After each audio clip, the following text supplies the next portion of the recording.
Il s'agit d'une usine complète d'enrichissement de sable de silice de 50 TPH comprenant l'alimentation, le lavage, le broyage, le criblage, la séparation par gravité, la séparation magnétique, la déshydratation et le processus de pile sèche de résidus. Détaillez l'organigramme du processus comme ci-dessous. 1. Le chargeur ou l'excavatrice envoie les matières premières à la trémie, puis à travers le chargeur pour envoyer uniformément les matériaux au convoyeur à bande, puis à la première machine à laver du sable en spirale pour le lavage primaire.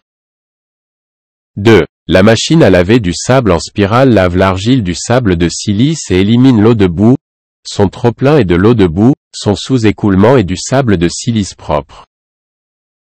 3. Le sable siliceux lavé par le premier laveur en spirale est acheminé vers la trémie de transit par le convoyeur à bande, puis par l'alimentateur électromagnétique pour alimenter en douceur le broyeur à boulet. Le broyeur à boulet est utilisé pour broyer la silice jusqu'à 20 mèches.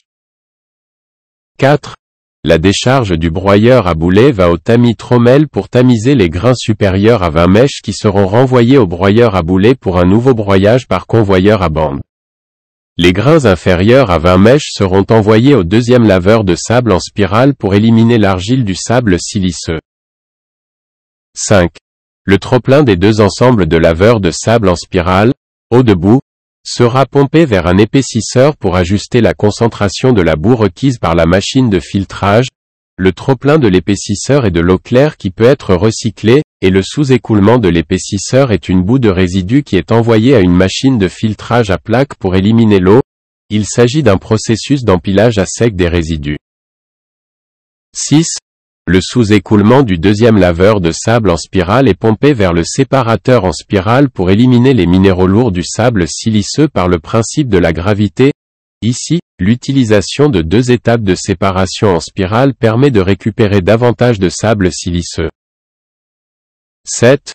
Le concentré issu des deux étapes de séparation en spirale est envoyé vers un séparateur magnétique à haut gradient ou un séparateur magnétique à plaque pour éliminer le Fe2O3 du sable siliceux. 8.